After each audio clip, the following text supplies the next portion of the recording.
함께 할 말씀은 디모데후서 3장 16절로 17절 말씀이거든요. 우리 친구들 같이 앞에 화면 보면서 한 목소리로 한번 읽어보겠습니다. 자, 준비, 시작. 모든 성경은 하나님의 감동으로 된 것으로 교훈과 책망과 바르게 함과 의로 교육하기에 유익하니 이는 하나님의 사람으로 온전하게 하며 모든 선한 일을 행할 능력을 갖추게 하려 함이라. 아멘. 오늘은 말씀을 대하는 태도라는 제목으로 우리 같이 내용을 나눠보도록 하겠습니다. 우리 함께할 뉴시티 교리문답 42문이거든요. 선생님이 질문을 읽을 테니까 우리 학생부 친구들이 답을 읽어줬으면 좋겠습니다. 자, 질문. 하나님의 말씀을 어떻게 읽고 들어야 합니까? 자, 답 시작. 열심을 다해 준비된 마음으로 기도하며 읽고 들어야 합니다. 그리하여 믿음으로 말씀을 받아들이고 우리 삶으로 말씀을 실천해야 합니다. 우리 뉴시티 교리문답 쭉 한번 살펴보고 있어요. 우리 선생님이 설명했던 것처럼 뉴시티 교리문답은 크게 세 가지 부분으로 나눠져 있다고 했었죠. 첫 번째는 성부 하나님께서 하신 일, 그리고 두 번째 성자 하나님께서 하신 일, 그리고 우리가 지금 공부하고 있는 성령 하나님이 하시는 일, 이렇게 세 가지 부분으로 나눠져 있는데요. 우리 성령 하나님이 하신 일, 성령 하나님은 성부 하나님 그리고 성자 하나님과 함께 우리의 신앙생활 가운데 늘 함께하여 주시고 우리에게 역사하여 주셔서 우리에게 기름을 부어주시는 분, 이분이 바로 성령 하나님이라고 했었어요. 그래서 성령 하나님께서는 우리의 신앙생활 가운데 항상 함께해 주시는데 우리를 어떻게 도와주시느냐?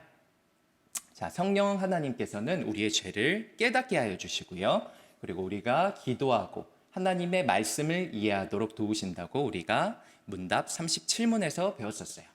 그래서 이것을 구조화하면 이렇게 된다고 했었죠. 성령 하나님께서 우리를 도와주시는데 이 기도, 말씀, 그리고 죄를 깨닫게 하시는 회개와 순종, 자, 이렇게 식으로 우리를 도와주신다고 했었어요. 그래서 우리가 지난주까지 살펴본 내용이 바로 첫 번째 이 기도 부분이었죠. 자, 기도에 대해서 우리가 38문부터 41문까지 쭉 공부를 한 거예요. 그래서 기도는 우리의 마음을 하나님께 쏟아내는 건데 우리가 기도할 때 어떤 태도로 해야 되느냐? 우리가 사랑과 인내와 감사로 하나님 앞에 기도를 드려야 된다라고 했었어요. 그래서 무엇으로 우리가 기도를 해야 되느냐? 하나님께서 말씀을 통해서 우리에게 영감을 주신다고 했었죠. 그래서 우리가 지난주에 살펴본 내용, 주기도문까지 살펴보면 기도의 본인, 이 기도문, 이것을 우리가 구체적인 방법으로서 우리가 기도를 해나가는 데 있어서 이것을 참조해서 우리가 기도를 해야 하면 된다고 했었죠. 자, 그래서 오늘은 이 두 번째 기도에 이어서 이 말씀 부분을 한번 살펴볼 거예요. 자, 기도를 할 때 우리가 말씀을 통해서 영감을 받는다고 했는데요. 자, 성령 하나님께서는 이 말씀 생활, 우리가 이 성경을 읽고 우리 목사님의 설교를 통해서 우리가 이 말씀을 접하는 가운데 항상 도와주신다고 했는데 그렇다면 이 성경 말씀이라는 것, 이 성경 말씀이라는 것이 왜 중요한지 그리고 어떻게 하면 하나님께서 기뻐하시는 방법으로 우리가 이 성경 말씀을 접할 수가 있을지에 대해서 알아보는 시간이 오늘 뉴시티 교리문답 42문이라는 것입니다. 자, 우리 성경 같은 경우에는 우리가 쉽게 말해서 역사서예요. 역사서. 우리 이스라엘 백성들의 연대기를 쭉 다룬 역사서인데 자, 이것을 거슬러 올라가면 이 역사서를 쓴 사람이 있었겠죠. 처음에는 아마 이런 두루마리, 양피지를 펼쳐가지고 여기 한 글자 한 글자 기록을 해나갔을 거예요. 그렇죠? 이 양피지를 통해서 기록을 해나갔을 텐데 이 양피지 위에 쓰여진 이 역사라는 것이 과연 우리가 학교에서 배운 역사서가 있잖아요. 이 역사서와는 과연 어떠한 차이가 있을까요? 우리가 국사 시간에 그리고 근현대 시간에 우리가 조선왕조실록, 삼국사기 이런 역사서들을 배웠었어요. 그런데 성경도 이스라엘 백성들의 역사를 담은 역사서라고 했을 때 이 두 가지가 분명 차이가 있다라는 거예요. 그 차이가 뭐냐면요. 우리 디모데후서 3장 16절을 통해서 우리가 알 수가 있거든요. 자, 이 초록색 글자 부분을 한번 읽어볼까요? 자, 같이 한번 읽어볼게요. 자, 하나님의 감동으로 된 것으로. 자, 성경이라는 것은 하나님의 감동으로 된 것이래요. 자, 이 하나님의 감동으로 됐다라는 것이 이것을 써내려간 사람들이 감정이 북받쳐서 이것을 기록을 했느냐, 그것을 말하는 게 아니고요. 이 성경이라는 것은 하나님께서, 성령 하나님께서 그 역사를 기록해 나가시는 그 사람의 모든 과정들 가운데 함께 하시면서 하나님의 목소리를 이 성경이라는 수단을 통해서 우리에게 전달을 해주신다라는 거예요.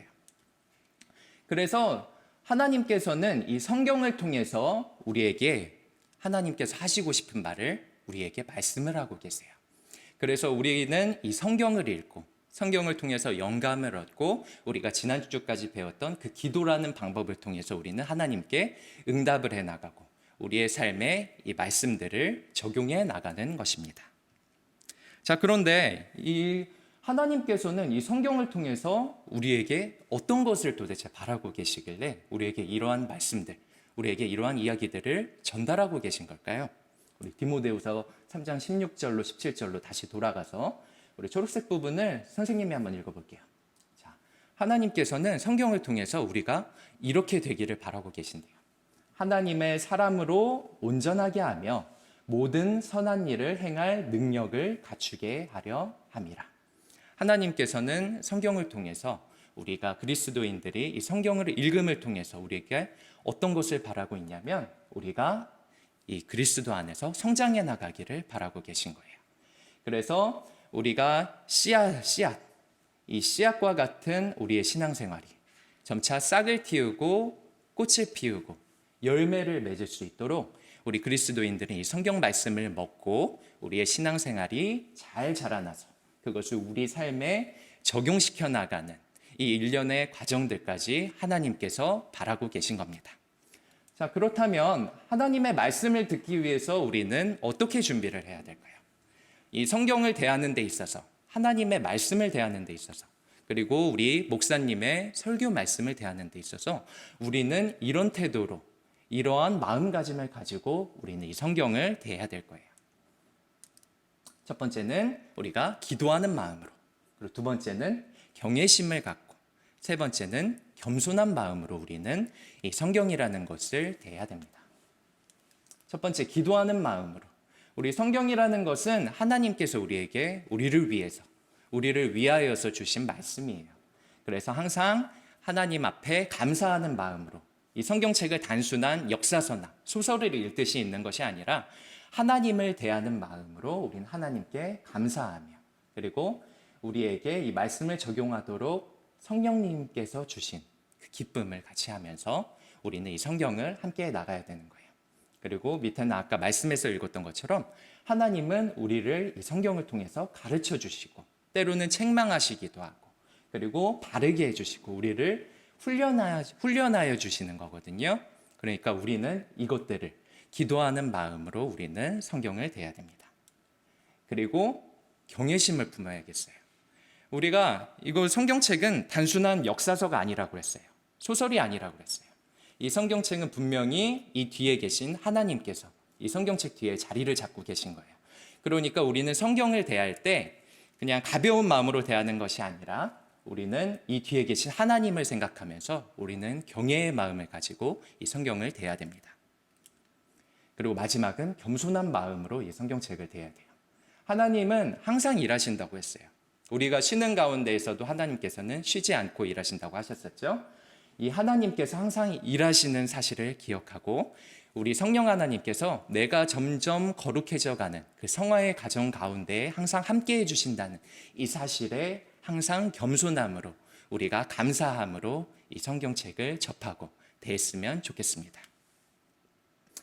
자, 오늘은 이 성경책 그리고 하나님께서 주신 이 말씀에 대해서 우리가 한번 살펴본 거예요. 그래서 이 성경을 어떻게 대해야 되는지까지 그 태도까지 우리가 한번 살펴봤어요. 자, 마지막 마무리는 선생님이 지난번에 우리 설교 시간에 선생님이 나눴던 그 비유를 말씀드리고 마치도록 할게요. 자, 우리 깜깜한 방이 있다고 했었어요. 우리 깜깜한 방에 우리가 눈을 감은 채로 있다고 생각을 해봅시다. 그리고 누군가가 촛불을 켜고 방을 밝게 밝혔어요. 그러면 방 안이 굉장히 환해지겠죠? 그런데 만약에 우리가 장님이라고 가정한다면 우리가 이 빛을 느낄 수가 있을까요? 깜깜한 방이 비록 밝혀졌지만, 환하게 밝혀졌지만 우리가 만약에 장님이라면 우리는 이 빛을 느낄 수가 없을 거예요. 자, 우리 주변에도 이 말씀이라는 것, 하나님의 말씀이라는 것으로 우리 삶이 분명히 밝혀지고 있어요. 그런데 우리가 장님처럼 눈을 감고 있다라고 하면 이 말씀을 받아들일 수가 없겠죠. 근데 이 말씀을 받아들일 수 있도록 우리의 눈을 뜨게 하여 주시고 우리의 귀를 열어주시는 분, 그분이 바로 성령 하나님이라고 했었어요. 우리 친구들이 이 성령 하나님께서 항상 우리를 도와주신다는 사실을 기억하고 오늘 배운 말씀의 태도들, 우리의 말씀에 접할 때의 그 태도를 한번 기억해 보면서 우리 학생부 친구들의 삶에서 점점 더 거룩하여지려고 하는 그 과정 가운데 우리 성령 하나님께서 항상 함께 해주신다는 사실을 꼭 믿고 의지해 나갔으면 좋겠습니다. 자, 우리 기도함으로 우리 학생부 설교 마치도록 하겠습니다. 같이 기도합니다. 사랑의 하나님, 참 감사합니다. 성령 하나님을 우리의 그 신앙생활 가운데 함께하여 주셔서 우리가 이 말씀을 접할 때 우리의 눈을 띄워주시고 우리의 귀를 열어주셔서 참 감사합니다. 우리가 이 말씀을 묵상해 나가면서 하나님께서 우리에게 주신 말씀을 더 잘 알아듣고 이 말씀이 우리 삶에서 우리 삶에 아주 중요한 자양분이 돼서 우리의 신앙이 점점 더 자라져 나가는 그 귀한 역사가 있을 수 있도록 우리 하나님 함께하여 주시옵소서. 예수님의 이름으로 기도드렸습니다. 아멘.